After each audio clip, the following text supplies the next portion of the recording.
बोलो जयकारा बोल मेरे श्री गुरु महाराज की जय। सभी गुरुमुख प्रेमियों से सप्रेम जय सच्चिदानंद। नकारात्मक विचार किसी भी व्यक्ति का,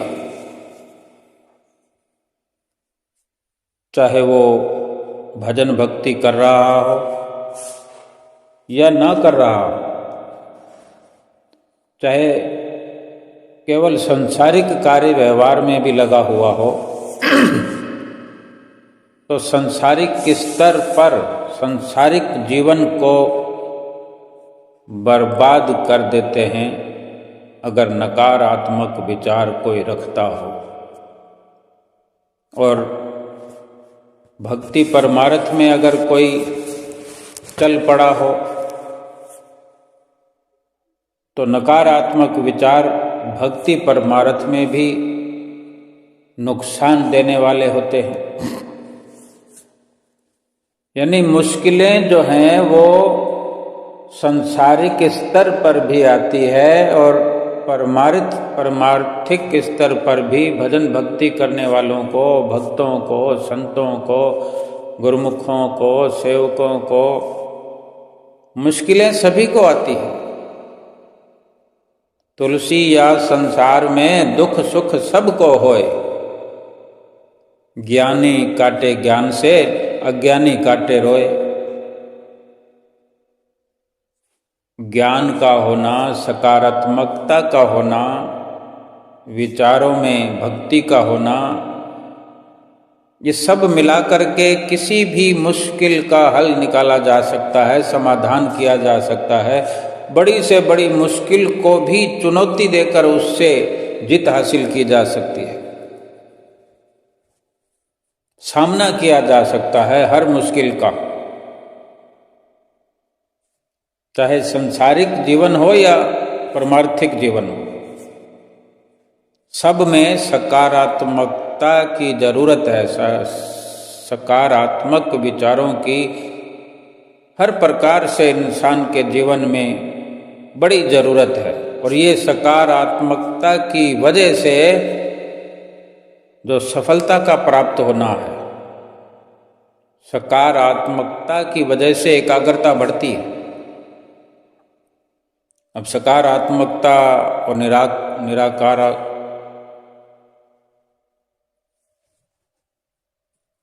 सकारात्मकता और नकारात्मकता क्या है? सकारात्मकता यानी पॉजिटिविटी, पॉजिटिव विचार, सकारात्मक विचार एक ही बात है। नकारात्मक विचार और नेगेटिव विचार, नेगेटिविटी एक ही बात है। सकारात्मकता का सीधा और सरल और सुंदर मतलब यही है कि जो कुछ भी हमारे सामने घटित होता है, होता आया है, हो रहा है, हम उसको बड़ी सहजता से, सरलता से उसको मान लेते हैं। यानी भली भांति हम स्वीकार कर लेते हैं कि जो कुछ हो रहा है वो गलत नहीं है, और जो हमने करना है, जो हमारे अधिकार क्षेत्र में है, जो हम कर सकते हैं, हमने कोई काम करना है तो उसका आगा पीछा समझ के करें कि भाई इस तरह का काम जो मैं कर रहा हूँ, इस तरह काम करने वालों का, इस तरीके से काम करने वालों का जीवन चरित्र कैसा रहा है। हम ग्रंथों को पढ़ते हैं, स्वाध्याय करते हैं, सुनते हैं, पोथियाँ पढ़ते हैं, स्कूल में भी बड़े बड़े अच्छे अच्छे चैप्टर पढ़ाए जाते हैं। ऐसी बात नहीं है कि इंसान कुछ जानता नहीं है। आज छोटे छोटे बच्चे भी बहुत बढ़ चढ़ करके ज्ञान की बात करते हैं, हर क्षेत्र का ज्ञान रखते हैं।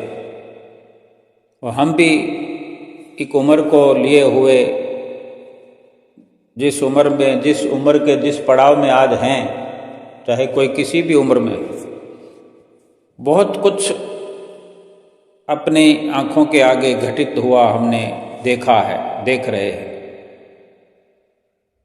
तो जब हम स्वीकार कर लेते हैं, अभी कुछ भी घटना हो, दुर्घटना हो, अच्छा हो बुरा हो, वो अच्छा और बुरा तो एक अपना नज़रिया है, अपनी सोच है।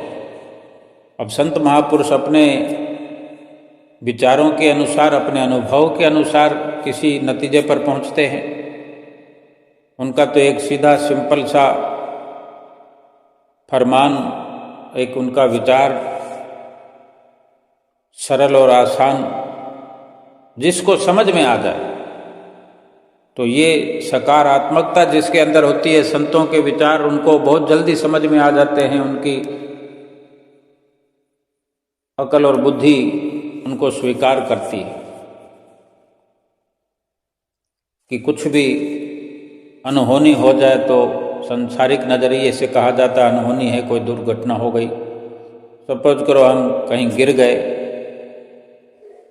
गिर करके कहीं चोटिल हो गए या हड्डी पसली टूट गई, संत महापुरुष तो उसको भी कह देते हैं ये कि जो हुआ अच्छा हुआ। लेकिन जो संतों महापुरुषों के विचारों से अवगत है, जिनके विचार संतों महात्माओं के विचारों से मिलते हैं, ग्रंथों शास्त्रों से मेल खाते हैं, उनके तो समझ में जल्दी आ जाती है बात कि हाँ कि वाकई जो हुआ अच्छा हुआ, क्योंकि इससे बढ़कर भी हो सकता था। अगर कहीं रगड़ लग गई, राह चलते कुछ भी दुख आ गया, तो बड़े बड़े बवाल हो जाते हैं। और जो बवाल सड़क पर हो जाता है, उससे हटकर जो हमारे अंतर मन में जो एक द्वंद्व युद्ध, एक कलह, एक कलेश शुरू हो जाता है कि ऐसा क्यों हुआ, ऐसा क्यों हुआ, ऐसा क्या होना जरूरी था। अब चाहे किसी पर हम मलामत लगा रहे हों, किसी पर इल्ज़ाम लगाकर ऐसा सोच रहे हों, या फिर केवल अपनी नकारात्मकता में ही खोए हुए हम ये साबित करने की कोशिश करने में लगे हों कि ऐसा क्यों हुआ, या फिर कहीं भगवान को ही हम आड़े हाथों ले लेते हैं, भगवान से ही हम कुछ न कुछ कहना शुरू कर देते हैं, या अपने मिलने मिलाने वाले अपने घर वालों के सामने ही कुछ ऐसा अपना प्रदर्शन करते हैं जिसमें नकारात्मकता की झलक आती है कि केवल शिकायतों का ही दौर चल पड़ता है। चाहे किसी प्रकार से ही जिक्र किया जाए उस घटना दुर्घटना का, कोई गुणगान कर रहे हो हम,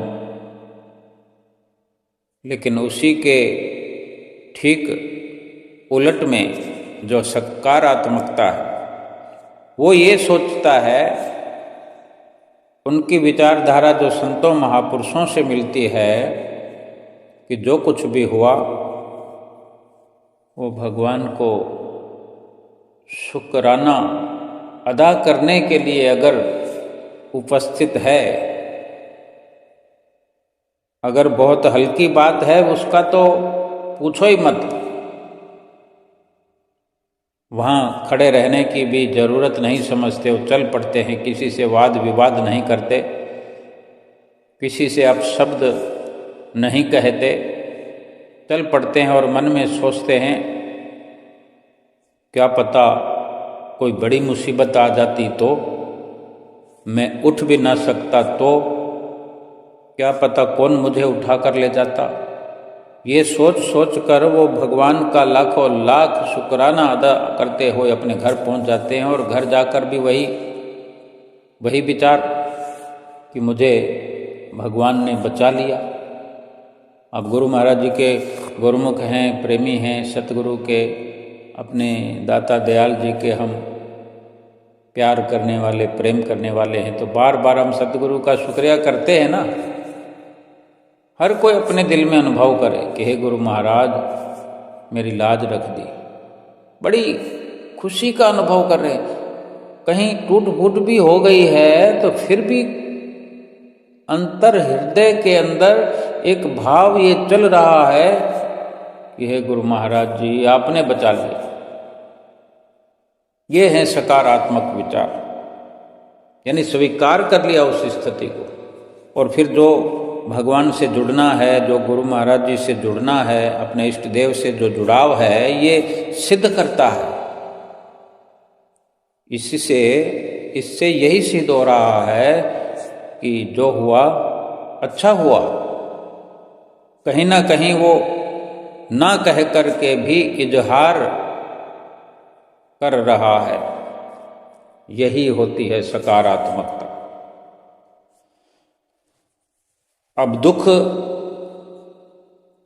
चाहे हम सकारात्मकता रखते हो, किसी भी स्थिति को, दुख को स्वीकार करते हो, या नकारात्मकता के चलते हम स्वीकार ना करते हो, हमें हजम ना हो रही हो वो घटना, वो दुर्घटना, वो दुख की घड़ी, जो भी परेशानी हो वो हमें हजम नहीं हो रही, हमें पसंद नहीं है, हमें बुरा लग रहा है, हम बहुत कुछ कह रहे हैं, गुस्सा कर रहे हैं, क्रोध कर रहे हैं, तो क्या वो दुख खत्म हो जाएगा?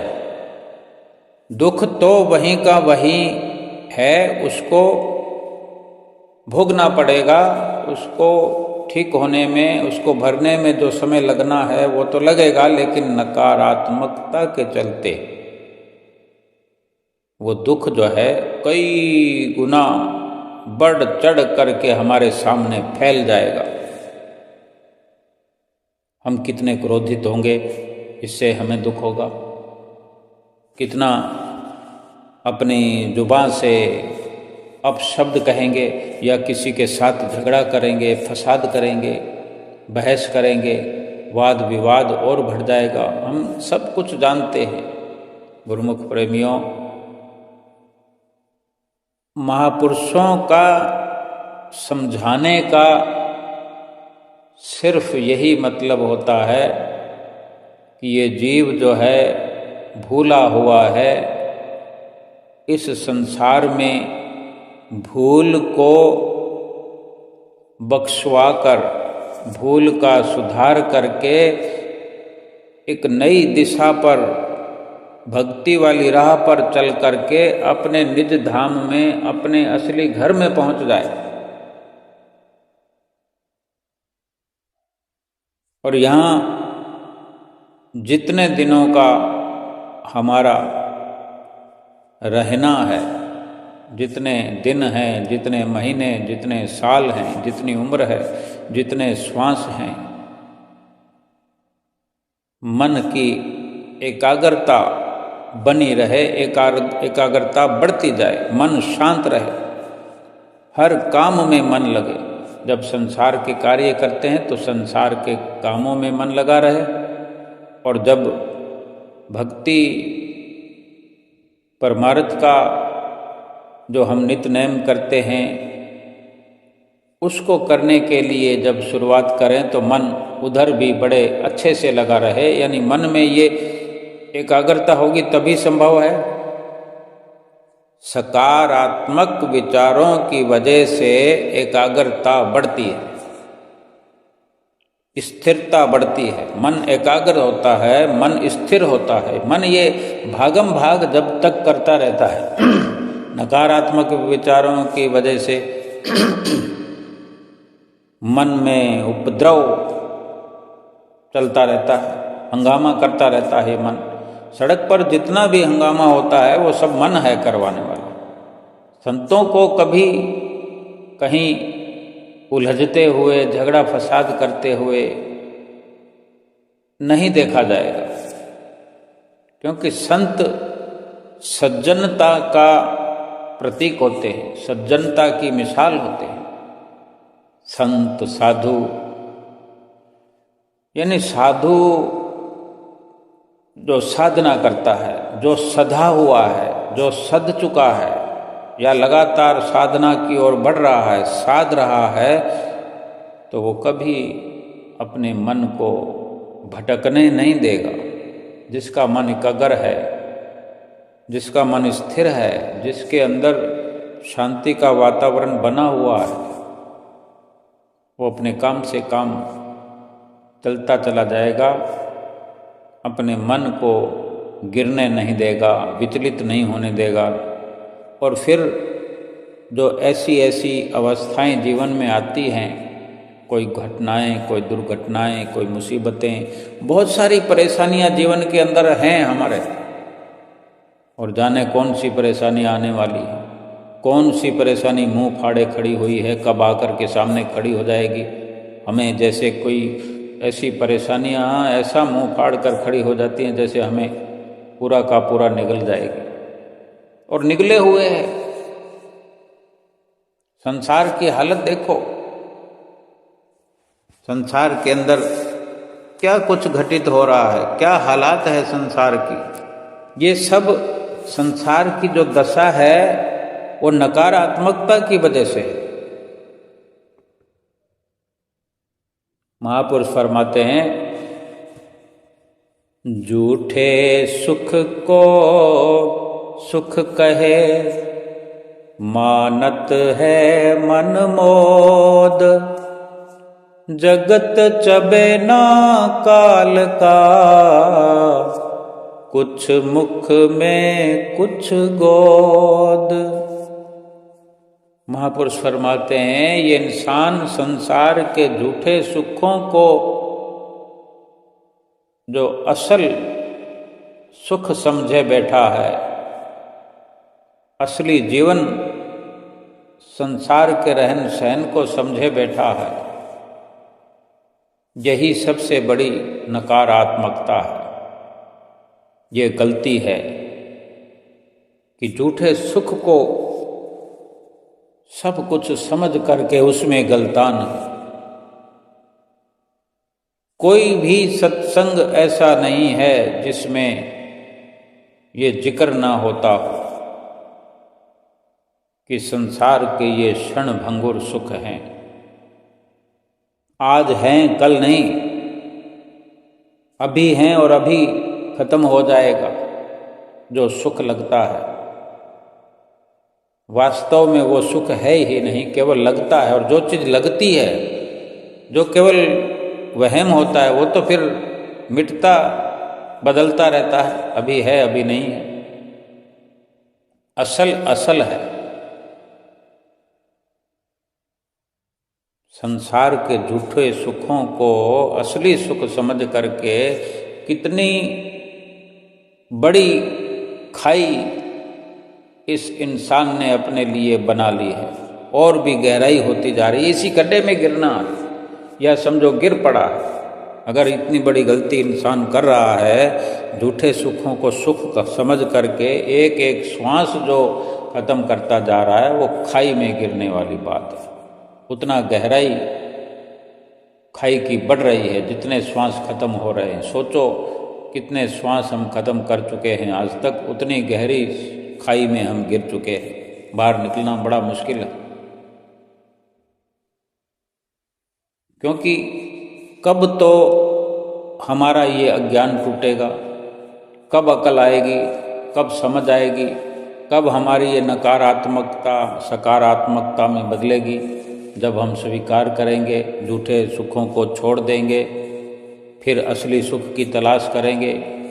हाँ, ये अलग बात है कि जब भी समझ आ जाए, अगर अभी समझ आ जाए, अगर अभी हम समझने को तैयार हो जाएं, सब कुछ स्वीकार करने को तैयार हो जाएं कि जो होता है अच्छे के लिए होता है, जो प्रभु करते हैं या जो हमारे कर्मों के अनुसार होता है, मुकद्दर के अनुसार होता है, वही सब ठीक है और उसको ठीक मानना पड़ेगा। तो इस प्रकार से हम आगे करने वाले कर्मों का भी हम सुधार कर पाएंगे। सकारात्मकता की वजह से हर कर्म हमसे अच्छा होने लगता है। सकारात्मकता जिसके अंदर है वो हर वक्त अच्छी राह पर चल करके, सही राह पर चल के, सही कर्मों का चुनाव करके, सही कर्मों के बीज अपने इस जीवन की खेती में बोता चला जाता है। अपने मन की एकाग्रता बढ़ती है, मन शांत होता है। और एक और निशानी है जो पॉजिटिव सोच के हैं, सकारात्मक सोच के हैं जो इंसान, जिनकी विचारधारा संतों महापुरुषों से मिलती है, तो वो संतों महापुरुषों की संगत करते हैं। जिनकी सोच सकारात्मक है उनकी संगत संतों महापुरुषों के साथ ही होती है। अच्छी सोच है ये, अच्छी सोच वाले अच्छे लोगों की संगत में रहेंगे। अब अगर हम ये विचार करें कि हमारी जो सोच है अच्छी नहीं है, लेकिन ये सोच कर कि हम अच्छी संगत वालों के साथ रहेंगे तो हमारी भी सोच अच्छी हो जाएगी, तो ये भी एक खूबसूरत पहल हो सकती है कि हम अच्छी सोच वालों के साथ, अच्छी राह पर चलने वालों के साथ, अच्छे विचारों वालों के साथ हम रहना शुरू कर दें तो हमारी नकारात्मकता खत्म हो जाएगी। अगर हम सकारात्मकता वाले लोगों के साथ रहेंगे जो अच्छा अच्छा सोचते हैं, हर बात का समाधान कर लेते हैं, हर दुख का समाधान कर लेते हैं। दुख तो सबके आते हैं, लेकिन नकारात्मक सोच वाले रो रो कर, पिट पिट करके दुखों को भोगते हैं। और जो सकारात्मक सोच वाले होते हैं, ज्ञानी पुरुष होते हैं, संतों महात्माओं की संगत में रहने वाले होते हैं, वो हर दुख का समाधान कर लेते हैं। अपने ज्ञान से, अपनी अच्छी सोच से, अकल बुद्धि से पूरा पूरा लाभ उठाते हैं। दुख तो उनका भी समय लेता है समाप्त होने में, लेकिन जो अच्छी विचारधारा के मालिक होते हैं उनका दुख दुख नहीं रह जाता। एक हवा का झोंका बन के केवल बीत जाता है।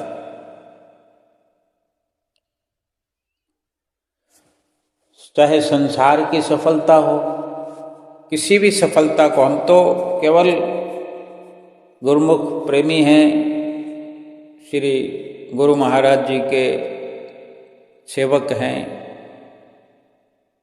हम संसार का उदाहरण दे सकते हैं, सुन सकते हैं, लेकिन हमारा मकसद है, हमारा जो लक्ष्य है वो तो भजन बंदगी का ही है। हम भजन भक्ति की ही चर्चा करते रहे, कर रहे हैं। भजन भक्ति की जो सफलता है, भजन भक्ति की राह में चल करके जो सफल हो रहे हैं, सफलता की राह पर हैं, जो भक्ति को प्राप्त कर रहे हैं, उनके पास रात और दिन में मिला के 24 घंटे हैं। अब कोई भक्ति की बात तो करता है लेकिन असफल है, अब उसका रुझान जो है, उसकी दिनचर्या जो है केवल भक्ति की बातों वाली है, उसका सारा पुरुषार्थ तो संसार में है, तो वो असफल है। दिन और रात मिला के 24 घंटे उसके पास भी वही है। भक्ति करने वाले के पास भी 24 घंटे हैं, भक्ति न करने वाले के पास भी 24 घंटे हैं। दोनों के पास, दोनों राह पर उलट रहा है। वो राह उल्टी है, वो राह उस तरफ है, वो उस तरफ है। यानी एक सफल व्यक्ति है, एक असफल व्यक्ति है, दोनों के पास बराबर समय है। फर्क क्या है? फर्क कितना है कि जिसने 24 घंटे समय का सदुपयोग कर लिया, सदुपयोग की राह में लगा दिया समय, वो सफल हो गया। जिसने दुरुपयोग कर लिया वो असफल रह गया। अब असफल का कितना नुकसान हुआ ये अपना अलग विषय है कि जितने गहरी खाई में इंसान गिरेगा उतना मुश्किल हो जाएगा बाहर निकलना। अगर संसार से प्रीत लगाने में दुख मिलता है, अब कितनी प्रीत हमने लगा दी, हमने तो पूरा का पूरा भंडार जो प्रीत का हमारे पास भगवान ने रखा हुआ था, भेजा था हमें प्रीत प्रेम दे करके, ये प्रेम भगवान से करो। संसार में क्यों भेजा? ये क्या बिजनेस करने के लिए भेजा? हम बिजनेस नहीं करेंगे तो क्या ये संसार रुक जाएगा? ये तो रचना रचाई है भगवान ने, झूठे संसार की रचना, झूठे शरीर के इंतजाम किए हैं। और ये संसार की रचना है जो लेन देन हिसाब किताब, हम जो प्रभु से बिछड़ गए, प्रभु से बेमुख हो गए, आत्मा हमारी परमात्मा से बिछड़ गई, तो ये दूसरी दुनिया है, संसारिक मृत्यु लोक है। इसमें जन्म जन्मांतरों से हम भटकते रहे, सब मज़ा चख लिया इस आत्मा ने, इस रूह ने, कि परमात्मा से बिछड़कर क्या मज़ा आया। तो फिर परमात्मा ने ये अवसर दिया सुधरने का, सुधार करने का। और अगर हम ये समझ बैठे यहाँ आकर के, फिर उस भूल भुलैया में पड़ गए, 84 लाख योनियों में जानवर बन के, कीट पतंगे बनकर, कीड़े मकोड़े बनकर, कुत्ता बिल्ली बनकर, अकल और बुद्धि काम नहीं आई। लेकिन आत्मा तो हर हाल में दुखी रही, तभी तो वो लगातार पुकार करते रही भगवान से। अंश तो परमात्मा की है ना, पुकार तो आत्मा की सदा होती रही। वो होते होते होते ये अवसर मिल गया। अब इस संसार की रचना को, इस माया की रचना को प्रभु ने, परमात्मा ने ऐसे रचा है कि एक तरह की ये भूल भुलैया है। इतना सर्वश्रेष्ठ इंसान का रूप बन करके हम दुनिया में आए हैं और फिर इस भूल भुलैया में फंस गए। एक चुनौती हमारे सामने इस मनुष्य जीवन में रखी गई है कि इस भूल भुलैया को अगर जीत करके हम प्रभु की भजन भक्ति करके सफल हो गए तो जन्म मरण खत्म, 84 खत्म, दुख खत्म, कलेश खत्म। आज इंसान कितना दुखी है, कितना परेशान है, सुबह से लेकर रात तक दुख मिटाने की कोशिश में लगा रहता है। सुबह उठकर देखता है दुख बड़ा पड़ा होता है, सुबह से लगता है दुख मिटाने, रात हो जाती है, रात को भी आंखें फाड़े हुए सोचता रहता है क्या करूं क्या ना करूं। लेकिन हर दिन हर घड़ी दुख बढ़ता जाता है, दुख बढ़ता जाता है। मिटाने की कोशिश जितनी भी करते हैं दुख की, उतना ही दुख बढ़ता, आगे बढ़ता है, बढ़ चढ़ करके दुख मिलता है। बचपन से आज तक ये सोचते आए हैं कि अब मिटने वाला है, अब मिट जाएगा, लेकिन मिटा नहीं। दुख का स्वरूप बदलता गया लेकिन मिटा नहीं, बढ़ा है। क्योंकि अपने लक्ष्य को भूल गए, अपनी असल राह को भूल गए, अपनी सोच में बदलाव नहीं ला सके। वरना 24 घंटे रोज के जो हैं बहुत होते हैं। 24 घंटे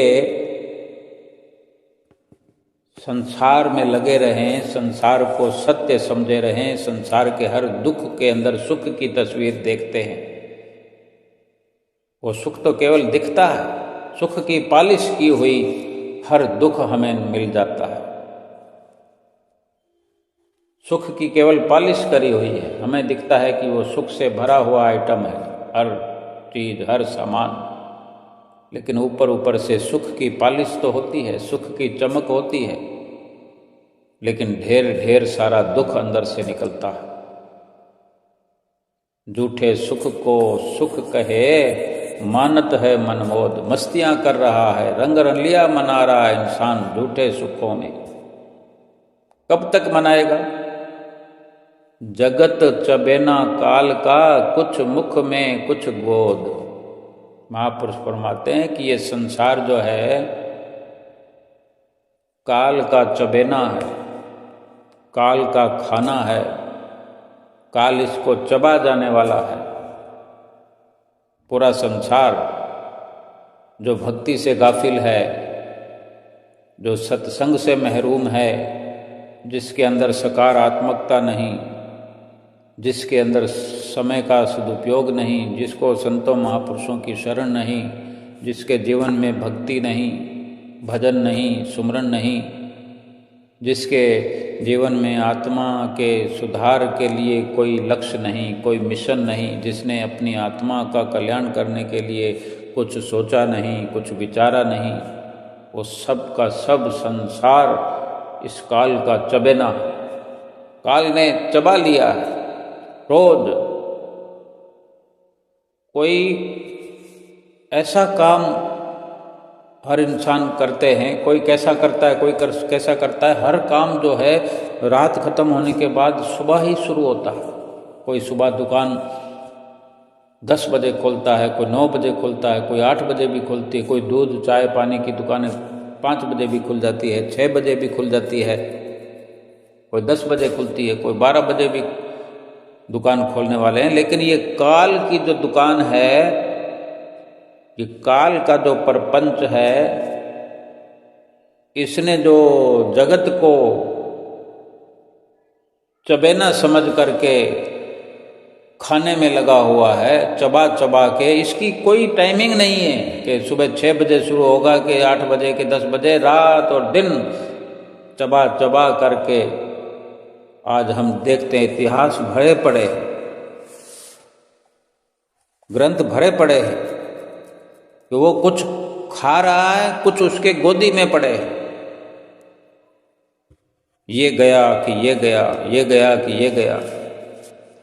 जब तक इंसान को ये समझ में ना आए, जब तक ये ख्याल पक्का ना हो जाए कि हम काल की चपेट में आए हुए हैं और काल का शिकंजा हम पर रात और दिन कसता जा रहा,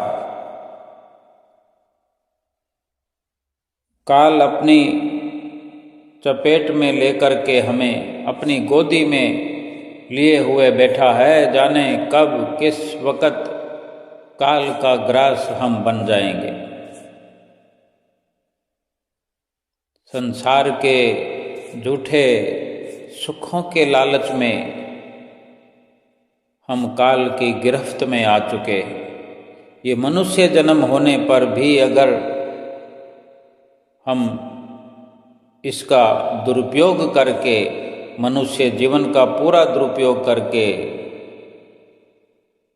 श्वासों का दुरुपयोग करके, वक्त का दुरुपयोग करके, एक एक श्वास करके हम काल के शिकंजे में जकड़ते जा रहे हैं। और अगर नहीं अभी हम संभले तो फिर ऐसी घड़ी भी आ जाएगी कि फिर काल से छूटना नामुमकिन हो जाएगा, असंभव हो जाएगा। एक बार इस मनुष्य योनि से गिर गए, फिर ये मनुष्य योनि मिलने की नहीं है, फिर ये जीवन नहीं मिलेगा। एक बार 84 लाख योनियां अगर मिल गई, ठप्पा लग गया, फिर 84 का दौर कभी खत्म नहीं होगा और आत्मा रोज जन्मना, रोज मरना, ऐसे दुख की गर्त में जाकर इतनी गहरी खाई में जा गिरेगी कि फिर कुछ सोच पाना भी मुश्किल हो जाएगा। इस काल की गिरफ्त से बचने के लिए दयाल वाला रास्ता, सतगुरु दयाल वाला रास्ता अगर अपना लिया जाए, सतगुरु की शरण को प्राप्त कर लिया जाए, तभी ये संभावना हो सकती है कि बचे हुए जीवन का सदुपयोग हो जाए,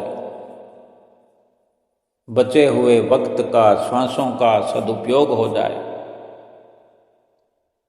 और काल से पीछा छूट जाए। बेशक कुछ जन्म लग जाएं, लेकिन 84 लाख योनियों से हमेशा हमेशा के लिए बचाने वाले सतगुरु दयाल ही है। काल से पीछा छुड़ाने का एकमात्र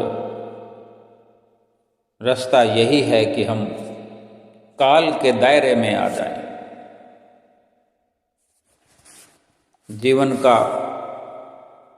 क्या मूल्य है,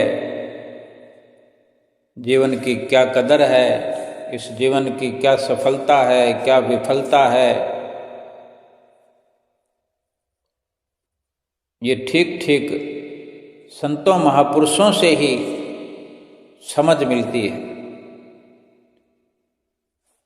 बेशक भक्ति वाला रास्ता जो है कठिन लगता है, बहुत अधिक कठिन लगता है, क्योंकि वो सुंदरता है, परिपक्वता है, सच्चे सुख की भरमार है, केवल चमक नहीं है। क्योंकि चमक जो है केवल दिखाने के लिए होती है। जो पूरी सच्चाई से भरपूर भक्ति का रास्ता है, वो सुखों वाला है, वो अपने अनुभव की बात है। और ये अनुभव सतगुरु ही, सतगुरु दयाल ही जीव को समझाते हैं, सिखाते हैं और इस रास्ते पर चलाते हैं।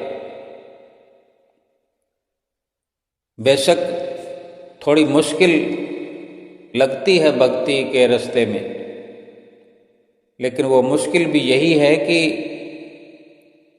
जब तक विश्वास नहीं हो जाता, जब तक ये समझ नहीं आ जाती कि संत महापुरुष बिल्कुल सच्चाई वाला रास्ता बता रहे हैं, इतनी देर है, जब ये विश्वास हो जाता है फिर तो ये बड़ी आसानी से भक्ति वाला रास्ता तय होता है। क्योंकि जैसे जैसे कदम बढ़ाते हैं वैसे वैसे सफलता भी मिलती है। सफलता जब मिलना शुरू होती है तो फिर दुखों के बादल छट जाते हैं, मुश्किलें फिर वहाँ से अपना डेरा उठा लेती हैं। क्योंकि फिर मन जब एकाग्र होने लगता है, प्रयास करने से, अभ्यास करने से, हमें अपनी समस्याओं पर तब तक मेहनत करते रहना पड़ेगा। भक्ति की राह में जो समस्याएं नज़र आ रही हैं, जो नज़र आती हैं, तब तक हमें लगे रहना पड़ेगा, जूझना पड़ेगा कि जब तक वो समस्या सुलझ न जाए। एक जैसे कोई हावी होना होता है किसी भी काम पर, किसी व्यक्ति पर, किसी जगह पर। किसी जगह पर जैसे कोई डेरा डाल लेते हैं, आक्रमण कर देते हैं किसी इंसान पर, जगह पर डेरा डाल लेते हैं, मतलब अतिक्रमण कर लेते हैं। उसमें एक जज्बा चाहिए। संसार के अंदर किसी जगह पर अगर अतिक्रमण कर लिया जाए या किसी व्यक्ति पर आक्रमण कर दिया जाए हमला कर दिया जाए, तो संसार के अपने कानून हैं। लेकिन ये जो भक्ति है, ये भगवान की पैदा की हुई इस दुनिया के अंदर एक गेंद के समान भक्ति को भगवान ने इस संसार के मैदान में उतार दिया है। इस पर कोई कानून नहीं है कि वो भक्ति प्राप्त कर सकता है, वो नहीं कर सकता, वो अमीर है, वो गरीब है, वो कमज़ोर है, वो ताकतवर है, वो काला है, वो गोरा है, वो ऊंच है, वो नीच है, ये ऊंची जाति वाला है, वो नीची जाति वाला है। भक्ति को कोई भी प्राप्त कर सकता है, हर किसी को अधिकार देकर भगवान ने भेजा है। फरमाते हैं, भक्ति गेंद चौगान की, भावे कोई ले जाए, कहे कबीर कछु फर्क नहीं, कहा रंक कहा राय। कोई भी इस भक्ति को अपने अधिकार में कर सकता है, चाहे रंक हो या राय हो, यानी कोई भिखारी हो चाहे राजा हो, गोरा हो काला हो। भगवान ने तो भक्ति हर किसी को प्राप्त करने के लिए स्वतंत्रता दी है। लेकिन हम क्या करते हैं, मैं कैसे करूं, मेरे पास तो ये कमी है, मैं भक्ति कैसे करूं, मैं भजन कैसे करूं, मैं सुबह उठ नहीं सकता। फिर दिन में हम कहते हैं क्या करूं, दुकान का समय हो गया, ऑफिस का समय हो गया।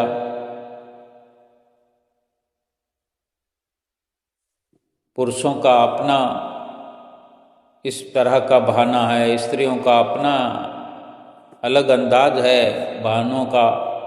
क्या करें, सारा दिन काम से फुर्सत नहीं मिलती, घर के काम इतने हैं, इतने लोगों का भार है, और मुखिया कहता है मेरा इतना काम है, काज है, इतना काम का कार्यभार है, समय नहीं मिलता, इतना बड़ा परिवार है। किसको हम बहाना सुना रहे हैं यहाँ पर? संत महापुरुष अगर पूछ लेते हैं कि भजन करते हो, तो इस तरह के बहाने हम बना देते हैं, बहाने सुना देते हैं। आगे कौन सुनेगा हमारे बहाने? यहाँ अगर कोई चोर चोरी करता है, कोई गुनाह करता है, कोई अपराध करता है, तो कोई वकील को फीस दे करके वकालत करने वाला, कोई अपील दलील जिरह करके अपनी कुशलता से, कुशाग्र बुद्धि से, अपने दाव पेंच से अपने मुवक्किल को बरी करा लेता है। लेकिन वो अदालत जो परमात्मा की है, वहाँ नो अपील नो दलील, कोई दलील नहीं सुनी जाएगी, कोई वहाँ पर वकालत नहीं कर। हाँ, वकालत की अगर कुछ गुंजाइश है भी सही है कि हमने गुनाह तो बहुत किए हैं, जन्म जन्मांतरों से गुनाह करते आए हैं, गुनाहगार हैं, और गुनाह यहाँ पर भी इस जन्म में भी एक से बढ़कर एक गुनाह हम करते आए हैं, कर रहे हैं, हो रहे हैं। अभी के अभी हाथ से ये गुनाह हुआ, ये हुआ, हाथ से फिसल रहे हैं, जबान से फिसल रहे हैं। गुनाह कोई किसी सूरत का मोहताज नहीं है कि हम घर से बाहर निकलेंगे तो गुनाह होगा, या कहीं किसी से व्यवहार करेंगे तो गुनाह। गुनाह तो हो रहा है लगातार, विचारों में हो रहा है, आंखों में हो रहा है, मुंह से हो रहा है, कानों से हो रहा है, जाने किसको क्या कुछ अपशब्द बोल देते हैं। क्या पता क्या कुछ किसी से सुनने की तलब करते हैं। निंदा चुगली सुनने में मज़ा आता है। जहाँ जहाँ हम फ़ोन करते हैं, जिस जिससे बात करते हैं, इसी प्रकार की बातें सुनने का हमें हर वक्त जज्बा बना रहता है, उमंग बनी रहती है, एक तरंग बनी रहती है कि कहीं से कोई ऐसी चिकनी चुपड़ी समाचार, कोई वारदात, कोई बीमार हो गया हो, किसी को अटैक आ गया हो, कोई मरने वाला हो, किसी का लड़ाई झगड़ा हो गया हो,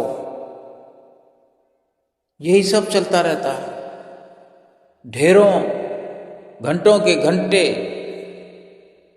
ऐसी बातचीत में हम खर्च कर देते हैं और भजन भक्ति के लिए कहते हैं समय नहीं है, दिन कैसे व्यतीत हो जाता है पता ही नहीं लगता। ऐसे जिंदगी भी व्यतीत हो रही है, ये जीवन भी व्यतीत हो रहा है। भार तो इस जीवन पर और भी बहुत है, कौन उतारेगा फिर। आज अगर हम एक परिवार का कार्य भार हमारे कंधों पर है, थोड़ा हल्का कर सकते हैं।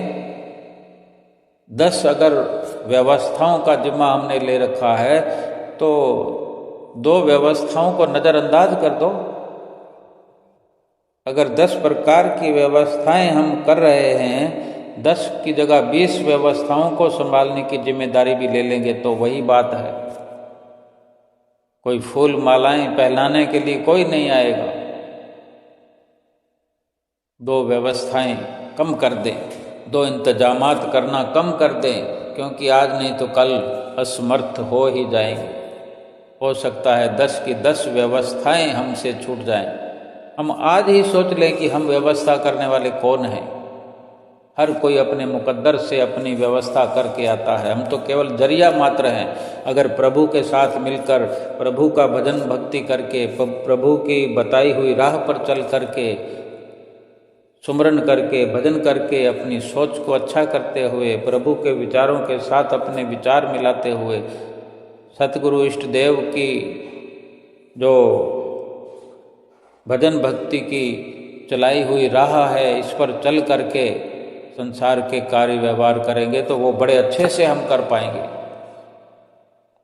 बहाना छोड़ करके अगर भजन स्मरण में लग जाएं, दुनिया भर के समाचारों की लगन को छोड़ करके भक्ति की लगन लगाएं, भजन स्मरण की लगन लगाएं, बाहर के नज़ारों को छोड़ करके अपने अंतर हृदय के अंदर सुंदर सुंदर जो नज़ारे भरे पड़े हैं, उन नज़ारों को देखने का भाव बनाएं।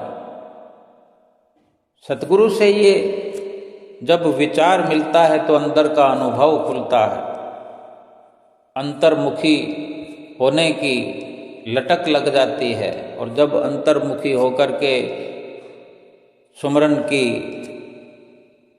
धारा में बहते चले जाते हैं, जब सुमरन फलीभूत होने लगता है, जब सुमरन में मन एकाग्र हुआ, सकारात्मकता के चलते ये मन एकाग्र हुआ, जब सुमरन के अंदर लग करके अंदर के नज़ारों से हम ओत-प्रोत होने लगते हैं, अंदर हमारी सुरती रमने लगती है।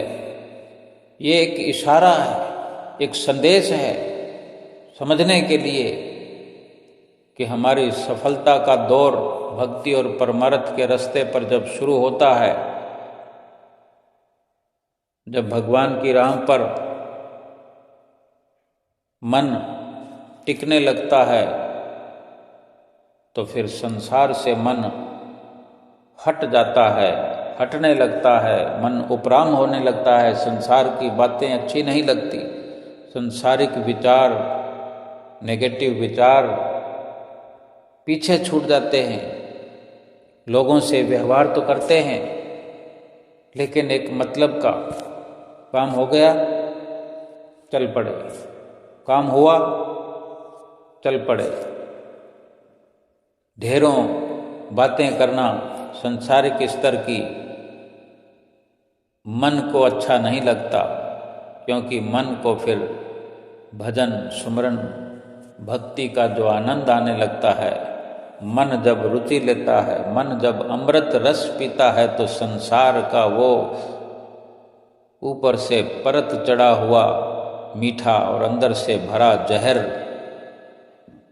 वो जहर पान करने का बिल्कुल भी ख्याल बदल जाता है, क्योंकि अमृत रस जब तक नहीं चखा तब तक ही ये संसार का जहर मीठा लग सकता है। लेकिन जिसने सतगुरु की कृपा से, सतगुरु के आशीर्वाद से, सतगुरु की रहमतों से अमृत रस चख लिया, जिसने ये समझ लिया, जिसने अपने मन की धारा को सतगुरु के बताए रास्ते पर अग्रसर कर दिया, फिर वो संसार से बिल्कुल उलट होकर के, संसार से रुख उसका बिल्कुल उल्टा हो जाएगा। रहना संसार में है, सारी व्यवस्था करनी संसार में है, क्योंकि शरीर लेकर के जो आए, ये शरीर भी झूठा है, तो झूठे शरीर की रचना अगर इस संसार में हुई है तो संसार से कार्य व्यवहार तो करना ही है,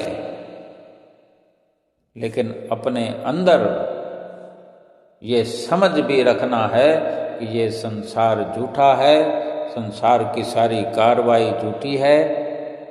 हमें केवल सच्चे सतगुरु के साथ मिल करके सतगुरु की जो अमृत भरी वाणियाँ हैं उन पर अमल करते हुए, 5 नियमों की पालना करते हुए, 2 घंटे भजन अभ्यास करते हुए अपने जीवन को सफल करना है। बोलो जयकारा बोल मेरे श्री गुरु महाराज की जय।